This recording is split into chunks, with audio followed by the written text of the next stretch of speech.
You think you've heard the most twisted true crime stories? Well, think again. The world of crime is filled with cases that aren't just tragic, they're deeply, unsettlingly strange. These are the stories that have no easy explanation, the ones that leave investigators scratching their heads and the rest of us looking over our shoulders. They're stories of greed so powerful it turns a father into a monster, and of mysteries so dense they remain unsolved for decades, written in a language no one can understand. Today we're looking at 4 cases that are so bizarre, they just don't seem real. We'll uncover how a father's plot to cash in on a life insurance policy with poisoned Halloween candy created an urban legend that still terrifies parents. And we'll explore the baffling case of a murder victim whose coded notes have stumped the FBI for over 20 years. A silent message that might hold the key to his death. These stories prove that sometimes the truth is far weirder and way more terrifying than fiction.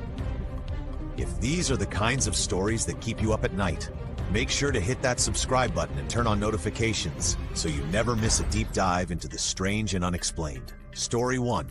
The Halloween Candy Poisoner, Ronald Clark O'Brien. Our first story kicks off on Halloween night, 1974, in a quiet Houston suburb. It's a story that starts with kids having fun and ends with a monstrous betrayal that would poison the tradition of trick-or-treating forever. This is the case of Ronald Clark O'Brien, a man who earned the chilling nicknames the Candy Man and the Man Who Killed Halloween. On the surface, Ronald O'Brien was just an ordinary family man. He was an optician, a church deacon, and a father to 8-year-old Timothy and 5-year-old Elizabeth. But behind that respectable image, O'Brien was drowning in debt, over $100,000 of it. As Halloween got closer, he came up with a plan to solve his money problems that was almost unthinkable in its cruelty. Just months before Halloween, O'Brien took out life insurance policies on both of his kids. That Halloween night, O'Brien took his 2 children and 2 of their friends trick-or-treating. At one point, O'Brien lagged behind the group at a dark house where no one seemed to be home. When he caught up, he was holding giant 21-inch pixie sticks, claiming a rich neighbor gave them to him. He handed the candy out to the 4 children with him and one other trick-or-treater they met. Later that night, Timothy asked for some candy before bed. His dad suggested the pixie sticks. Ronald even helped his son pour the sour powder into his mouth. Almost right away, Timothy said the candy tasted bitter. He started vomiting violently and went into convulsions. He was rushed to the hospital, but died within an hour. Panic swept through the community. Police soon found the other 4 poisoned pixie sticks O'Brien had handed out. Incredibly, none of the other children had eaten the candy.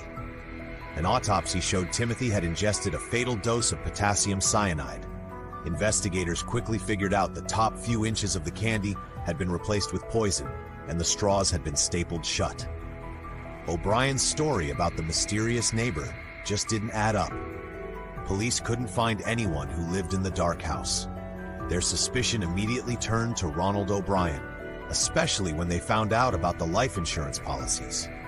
It became clear this wasn't some random Halloween psycho, but a cold, calculated murder for money. O'Brien had poisoned his own son and put 4 other kids in danger, likely to make it look like a random attack and cover his tracks. Ronald Clark O'Brien was arrested and charged with his son's murder. At his trial in 1975, the jury found him guilty in just 46 minutes and sentenced him to death. On March 31, 1984, Ronald Clark O'Brien was executed. But the damage was done. He didn't just murder his son, he murdered a piece of our innocence, creating the persistent urban legend of poisoned Halloween candy that echoes to this day. Story 2, the unsolved coded messages, Ricky McCormick. Some mysteries aren't about what we know, but about the maddening things we don't. That brings us to our second story, a baffling puzzle that starts with a body in a field and ends with a code that has stumped some of the best minds at the FBI. This is the strange and unsolved death of Ricky McCormick. On June 30th, 1999, a woman discovered a body in a cornfield near West Alton, Missouri.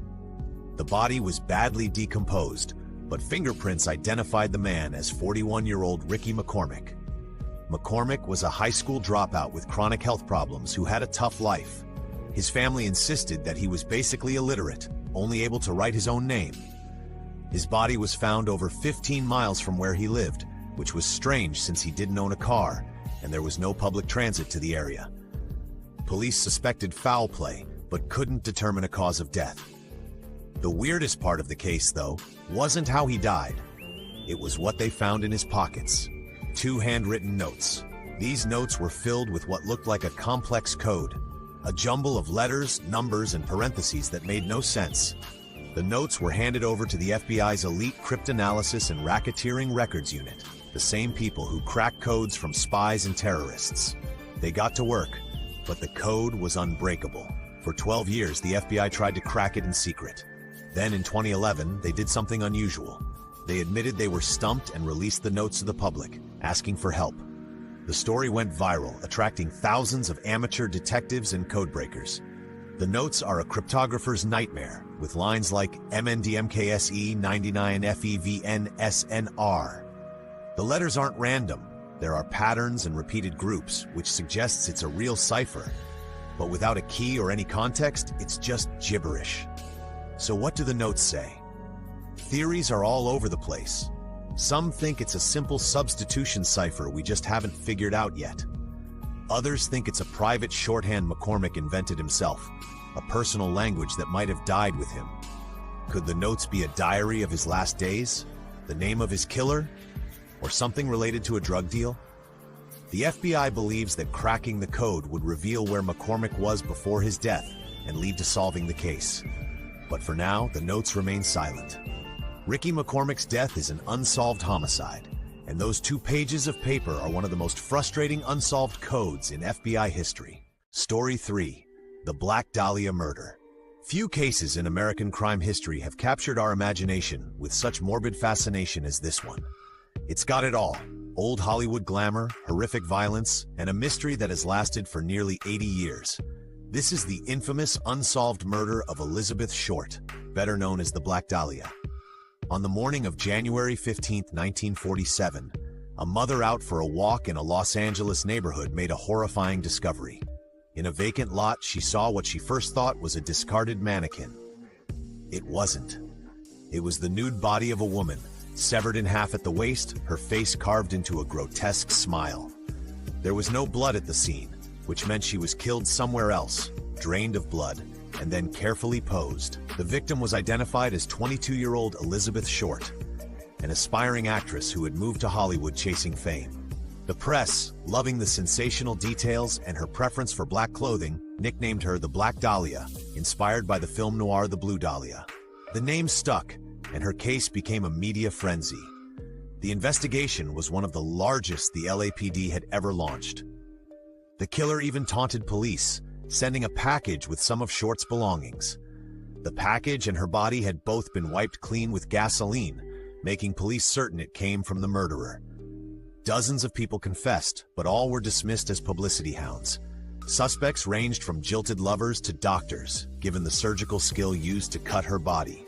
But the case went cold. No one has ever been charged with the murder of Elizabeth Short.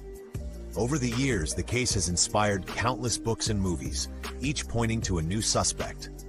But perhaps the most disturbing theory came from someone who knew the case inside and out: former LAPD detective Steve Hodel. Hodel spent years building a case against his own father, Dr. George Hodel, a prominent LA physician. Dr. Hodel was actually a prime suspect back in the day. The LAPD even bugged his house in 1950 and recorded him saying, "Supposing I did kill the Black Dahlia, they couldn't prove it now." Steve Hodel later uncovered more evidence, including his father's surgical skills and receipts for cement bags similar to those found near the crime scene. Still, the case is officially unsolved. The trail is ice cold, the evidence is long gone, and most of the people involved are no longer with us. What's left is a chilling story of ambition and brutality, a Hollywood dream that became a real-life nightmare. The murder of Elizabeth Short is more than a cold case. It's a dark piece of American folklore that still haunts Los Angeles.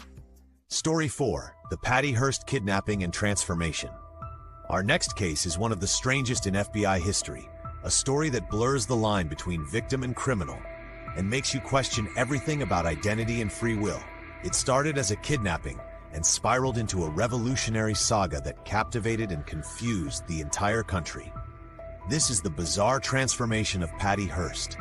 Patty Hearst was basically American royalty. As the granddaughter of publishing tycoon William Randolph Hearst, she was an heiress to a massive fortune. In February 1974, the 19-year-old was living a quiet life as a student in Berkeley.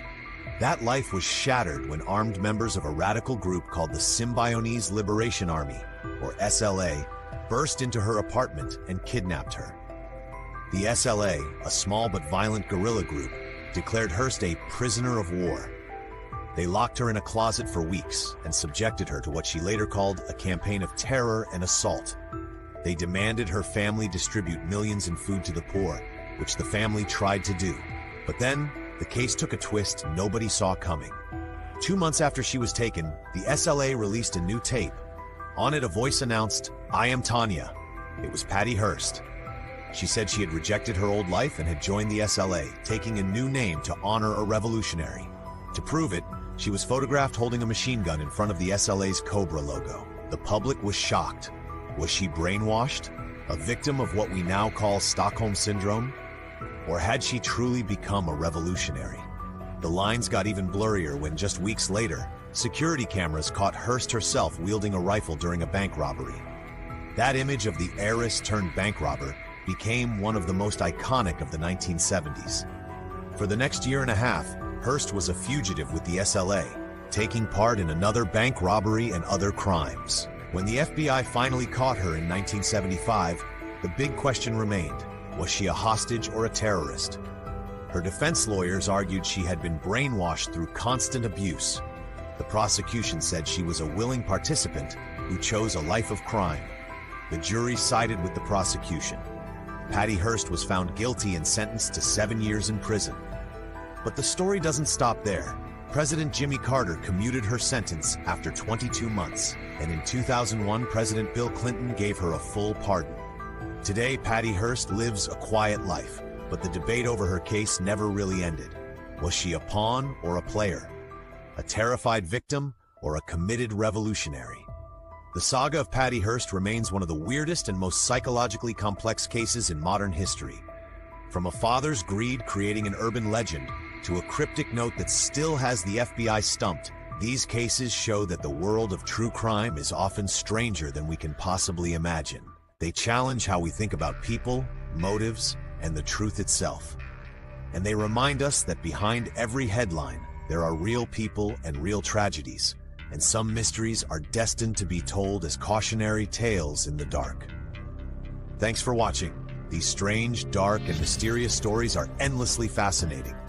If you agree, make sure you hit that subscribe button and turn on notifications so you don't miss our next deep dive into the unexplained. And let me know in the comments, which one of these cases do you find the most bizarre?